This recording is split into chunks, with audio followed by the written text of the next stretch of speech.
Hello विवेक sir, कैसे हो? बहुत बढ़िया। सर अब मैं ना 10th क्लास से 11th क्लास में आने वाला हूँ बहुत जल्दी, है ना। मुझे ऐसा फील हो रहा है कि मैं आ चुका हूँ। मेरे साथ बड़ी बहुत दिक्कत हो रही है क्या दिक्कत हो रही है? सर। मेरे साथ दिक्कत हो रही है, मैं सब्जेक्ट क्या लूं। मतलब मुझे है ना, अभी कोविड टाइम चल रहा है तो ऐसा लगता है डॉक्टर बन जाऊं, क्योंकि डॉक्टर कहते हैं वाह वाह भी हो रही है और मतलब बहुत अच्छा लगता है, मेरे अंदर भी बहुत ऐसे है ना। मम्मी पापा कहते हैं तेरी मैथ्स अच्छी है, तू इंजीनियर बन जा, है ना। थोड़े दिन पहले मैं पता है वो पायलट देख रहा था, तो मेरा दोस्त पायलट, ऐसे दोस्त के भैया पायलट थे, तो मैं सोचा पायलट हूं। अरे मैं इतनी बड़ी असमंजस में हूं, मैं पायलट बनूं डॉक्टर बनूं, कई बार तो ऐसा लगता है पढ़ाई छोड़ देता हूं। क्या करूं, मतलब मैं परेशान हूं। तो आप बताओ ना मुझे क्या करना चाहिए। तो पहले तो बच्चे सबसे पहले तो एग्जाम दो 10th की। एग्जाम तो दिए नहीं है आपने। तो एग्जाम तो देने पड़ेंगे ना भाई। आप लोग बताओ कमेंट में, एग्जाम देने से पहले कैसे सोच रहे हो? तो बहुत सारे बच्चे हैं बट हाँ इनको लग रहा है तो एग्जाम देने से पहले क्या सोच लेना चाहिए क्या? तो कमेंट बॉक्स में बताओ। तो हाँ जरूर सोचना चाहिए, क्योंकि अभी आपका टाइम आने वाला है तो आपको ये सब चीजें सोचनी पड़ेगी कि यार अभी से सोचोगे तो आगे कौन सा स्टेप लेना है, आपको कौन सी स्ट्रीम चूज करनी है। तो आपको मतलब बेसिकली एक बात बताओ कि कौन सा सब्जेक्ट पढ़ने में बहुत मजा आता है जिससे आपको बोझ नहीं लगता, बोझ ना लगे ऐसा कोई। सर बायो बड़ा मस्त लगता है, मतलब बायो में तो रटने वाली जैसी चीजें होती है, तो मुझे तो बायो बिल्कुल भी इंटरेस्ट नहीं लगता। तो आपको कैसे लगता है इंटरेस्ट बायो? मतलब वो एक्चुअली में बायो में भी है ना, मैं कई बार कंफ्यूज हो जाता हूँ कि एक बायो का एक पोर्शन तो बड़ा मस्त लगता है, एक पोर्शन करता है यार याद कैसे करूं। एक में जैसे आते ना वो हार्ट आता है, दिल धड़क धड़क करता है, तो बड़ा मजा आता है कॉन्सेप्ट पढ़ने में। हाँ प्लांट आते हैं तो थोड़ा सा डर भी लगता है ना। और मैथ्स मेरी अपने आप अच्छी है, लेकिन मेरे को पता नहीं फील नहीं आता, गुड नहीं होता। तो फिर बताइए। तो आज बच्चों मैं विवेक बंसल और हमारे साथ हैं डॉक्टर कुणाल। तो आज बच्चों हम दोनों आपके सारे जितने भी डाउट्स हैं उन सबको दूर करने वाले हैं। So welcome to ADP star, the super learning platform. तो जो भी लोग नए हैं जिन्होंने अभी तक चैनल को सब्सक्राइब नहीं किया है, please click on the subscribe button. वो लाल वाला बटन दिख रहा है, उसको आपको सब्सक्राइब करना है और उसके साइड में बच्चों आपको एक बेल आइकन दिख रहा होगा, तो please click on the bell icon. So अब वीडियो की शुरुआत करते हैं। तो सर अब आ जाते हैं अपने मेन रोल में।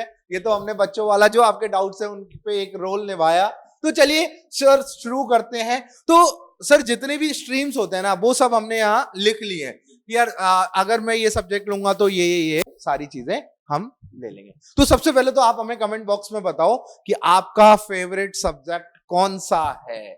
तो अब सर यहाँ पर चलो मैं मैथ्स की बात कर लूंगा, बायो की बात कर लूंगा, लेकिन और भी सब्जेक्ट्स हैं और बच्चा सोचता है कि यार क्या कौन सा सब्जेक्ट हम ले नहीं सकते क्या? बिल्कुल ले सकते हो। तो आज सारी बातें करेंगे। तो सबसे पहले बात कर लेते हैं कि सर अगर किसी को मैथ्स पसंद है या फिर अभी उसको मैथ्स में इंटरेस्ट है, ठीक है, तो अब सबसे पहले सर बात यह है कि हमें सब्जेक्ट को इस अकॉर्डिंग देखना होगा कि यार अगर हम किसी चीज को चूज कर रहे हैं तो हम उसे वर्डन की तरह लेके ना चूज करें कि फैमिली वालों ने बोल दिया कि मतलब मुझे तो सर साइंस में जाना है, फैमिली वाले बोल रहे हैं आर्ट्स में जाओ। तो ये सब चीजें नहीं हो। सबसे पहले आप अपने कोर वैल्यूज पे देखो, अपने अंदर की वैल्यूज पे देखो कि यार आपको किस में इंटरेस्ट है।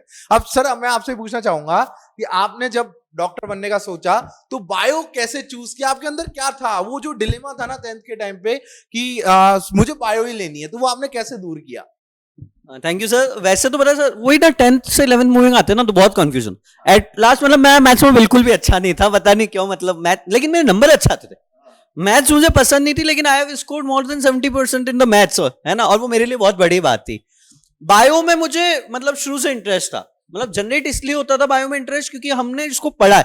और पता नहीं मैथ्स में किसी ने शायद मेरे मेंटली दिमाग में भर दिया कि मैथ्स ऐसा होता है, डरावनी होती है। मतलब मैथ्स की फुल फॉर्म पता है क्या बताई थी?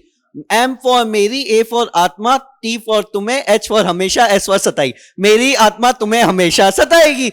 तो मतलब वो डर सा लगता था उसको देख के। लेकिन जब मैंने बायो लिया, है ना, अब जब बायो ले तो लिया, लेकिन मेरे को क्या था, बायो ले लिया, बायो पसंद थी, लेकिन जब मैं फिजिक्स करने उतरा तो मुझे क्या पता था कि वहां भी मैथ्स आ जाएगी। तो मतलब मेरे को वहां फिर डर लग गया। तो अब फिर क्या हुआ, लेकिन जब मैंने पाथवे सेलेक्ट कर ही लिया, जब मैंने सोच ही लिया, आई हैव चूज माई गोल कि नहीं आई वांट अ डॉक्टर साहब, I need a status of doctor. तो मैंने सोचा अगर आप स्विमिंग पूल में कूद ही गए हो तो इस स्विमिंग पूल को पूरा स्विम करके निकलो ना, अगर बीच में छोड़ दिया तो डूब के मर जाऊंगा मैं। तो सेलेक्ट करना मेरे लिए बहुत मुसीबत था। आप सर मानोगे नहीं, मैंने नॉन मेडिकल में मैथ्स भी पढ़ी है 15 डेज के लिए, है ना। एक मैथ्स के टीचर से बहुत अच्छे सर थे, बहुत अच्छे समझाया। मैंने कॉमर्स की भी क्लासेस ज्वाइन करी। क्यों? मैं खुद बड़ा कंफ्यूजिंग में था, भले बायो पसंद थी, लेकिन मैंने डायरेक्टली स्टेप नहीं उठाया जब तक मुझे तीनों चीजों की नॉलेज नहीं हो गई। तो ऐसा सर मेरा लाइफ रहा और बहुत इंटरेस्टिंग भी रहा। अब मैं अपना बताता हूँ, मैंने मैथ्स ऐसे लिया था कि हमारे यहाँ तो मतलब बिल्कुल सर्टेन यही होता था कि यार आपको साइंस लेना, मतलब हमारी फैमिली में तो उस टाइम पे यही था कि नहीं एक ही चीज है कि ये लेना या फिर धंधा करना, ठीक है। दो ऑप्शन थे, तो मुझे बिजनेस में इंटरेस्ट नहीं था। तो मैंने सोचा कि यार अपने को क्या लगता है कि मैथ्स में बिना बर्डन के साथ पढ़ सकते हैं, कि हाँ भाई मैथ्स अगर कोई रात को भी उठा के पढ़ाएगा तो मैं 3-4 घंटे पढ़ सकता हूँ बिना नींद लिए। तो हाँ, ये चीज आपके अंदर जिस सब्जेक्ट को लेके ना, वो बच्चों आपको सेलेक्ट करना चाहिए। अब मैं आपको पॉइंट्स बताने वाला हूं। सर कुछ पॉइंट्स मैंने आपको बहुत अच्छे लिखे हैं कि क्या सब्जेक्ट चूज करते टाइम आपको क्या चीज देखनी चाहिए। तो सबसे पहले आप ये देखो कि आपको कौन से फील्ड में जाना है। आप फील्ड जैसे आपने नॉन मेडिकल चूज किया, तो आप उसमें ये लिखो कि आपके पास आगे कैरियर ऑप्शंस क्या क्या रहेंगे। जैसे सर बात करें तो नॉन मेडिकल में इंजीनियरिंग में जा सकता है, आर्किटेक्चर में जा सकता है, एनडीए कर सकता है, डिफेंस सर्विसेज, बीएससी कर सकते हैं, बीबीए कर सकते हैं। तो यहां पर ये सारे सब्जेक्ट्स हैं। इनके साथ साथ बच्चों आपको ये लिखना होगा कि आपको इसके साथ क्या क्या पढ़ना होगा। जैसे नॉन मेडिकल में हम बात करें तो पीसीएम आपको लेना होगा, ठीक है। तो सेम इधर अगर सर मेडिकल में, अब सर आप बताइए कि डॉक्टर, नर्स, बीएससी, फार्मा के अलावा भी कोई और ऑप्शन है क्या? ऑप्शंस तो बहुत सारे हैं, लेकिन ये अपन ने मेजर ऑप्शंस लिखे हैं ना। डॉक्टर्स में आप जाते हैं तो लोगों को लगता है केवल एमबीबीएस डॉक्टर है, ऐसा नहीं है। आप एमबीबीएस, बीडीएस, फिजियोथेरेपिस्ट और भी बहुत सारी स्ट्रीम्स है, तो आप उसमें जा सकते हैं। नर्सेज में जीएनएम वगैरह होते हैं, वो है, बीएससी है, फार्मास्यूटिकल्स है, और भी बहुत सारी मेडिकल में चीजें हैं, तो हम लोग उसके बारे में भी देख सकते हैं। तो सर एक बच्चों के मन में कंफ्यूजन रहता है कि सर अगर मेरा एमबीबीएस में नहीं हुआ तो फिर मुझे कैरी मतलब बायो लेना खराब हो जाएगा। फिर मैं तो यही समझता था सर अपने टाइम पे कि अगर मैं बायो ली और मेरा डॉक्टरी में नहीं हुआ तो मेरे को तो कोई कमाने का कोई ऑप्शन ही नहीं है अर्निंग का, फिर मेरी फैमिली कैसे सर्वाइवल करेगी। सर वो आप बच्चों का एक कंफ्यूजन दूर करो। ये बहुत सही आपका सर कंफ्यूजन है, और मैंने बहुत बार देखा है कि सर अगर डॉक्टर नहीं बना तो क्या बनूं। मतलब उन्हें लगता है कि बायो में बस डॉक्टर ही बनते हैं। अरे हमने सर, आपने पहले खुद नहीं लिख दिया कि आप डॉक्टर भी बन जाओगे, नर्स भी बन जाओगे, बीएससी भी बन जाओगे, फार्मेसी भी कर लोगे। मतलब ऐसा जरूरी नहीं है कि आपने अगर नीट की तैयारी करी तो आप डॉक्टर ही बनना चाहते हो, है ना। ये भी ऑप्शन ऐसे ही कि इनमें अच्छी अर्निंग कर सर इतना स्कोप है, मैं बता रहा हूं। इसके अलावा एक स्कोप और बता रहा हूं मैं, काजरी आपने सुना होगा, Indian council of agriculture and research institute, है ना, जिसमें है ना हम लोग पेड़ पौधों के भी डॉक्टर्स बनते हैं। आपने वेटरनरी के बारे में देखा होगा, तो आप जानवरों के भी डॉक्टर बनते हैं। मेरे अंकल है सर, वो काजरी में है, and he is earning more than 3.5 lakh per month. तो मतलब ऐसा नहीं है कि आप केवल डॉक्टर बन के ही कमा सकते हो। नर्स बन के, सर नर्स की भी लाखों में वो होती है अगर आप गवर्नमेंट जॉब में जाते हैं।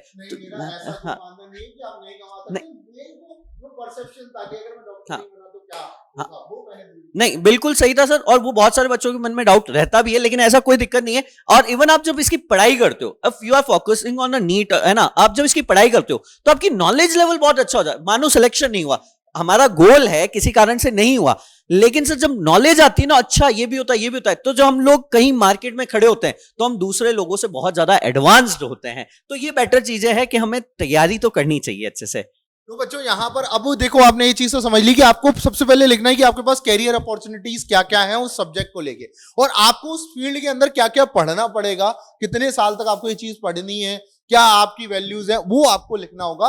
देन आप लोगों से बात करो। जैसे मैं सर से बात कर रहा हूं तो मेरा काफी सारा कंफ्यूजन दूर हो रहा है। ऐसे आपको टॉक टू पीपल, आपको लोगों से बात करनी है ज्यादा से ज्यादा, जिससे आप अपने कंफ्यूजन दूर कर सको। अब देखो, ऐसा भी नहीं कि मेडिकल और नॉन मेडिकल में ही सारा सब कुछ है, इसके अलावा भी बच्चों इंटरेस्ट आपके बहुत सारे होते हैं। किसी को कॉमर्स में इंटरेस्ट है तो कॉमर्स में देखो आप सीए बन सकते हो, सीएस बन सकते हो, और ये तो सबसे कोर फील्ड है कॉमर्स के। आप कॉर्पोरेट लॉ में जा सकते हो, बैंकिंग सेक्टर में जा सकते हो। बस इसके अंदर आपको सबसे पहले लिखना है कि कितने सारे एग्जाम्स आपको क्लियर करने पड़ेंगे सीए को लेके, सीएस कैसे बन सकते हैं, कितनी चीजें आपको पढ़नी पड़ेगी, आपको अकाउंटिंग पढ़नी पड़ेगी, आपको बैंकिंग के जितने, अब इतने मुझे नहीं आते, पर हाँ आपको बहुत सारे सब्जेक्ट अकाउंटिंग के, लॉ के, ये सब पढ़ने पड़ेंगे। और देखो, ऐसा भी नहीं है कि आर्ट्स वाले क्या कमजोर है, आर्ट्स वाले कोई कमजोर नहीं होते।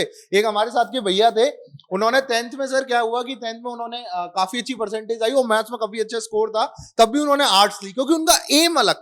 देखो मेरा एम था इंजीनियर बनना, सर का एम था डॉक्टर बनना, और आपका जो उनका जो एम था वो क्या था कि यार नहीं यार मेरे को आईएएस बनना है, मेरे को आईपीएस सर्विसेज में जाना है। उनका स्टार्टिंग से ही था कि यार मैं इंजीनियरिंग करने के बाद 4 साल 5 साल लगाऊंगा, उससे बढ़िया मैं 11 से पढ़ने लग जाऊं। जब उनका एम ही वही था तो फिर उन्होंने अपने एम के लिए भागे। तो बच्चों यहाँ पर चीजें ये हैं कि आपको सबसे पहले अपने गोल डिसाइड करने होंगे। गोल डिसाइड नहीं कर पा रहे तो आपको क्या करना होगा, आपको लोगों से बात करनी होगी। आप लोगों से बात करोगे तो आपको क्लियर होंगी बहुत सारी चीजें।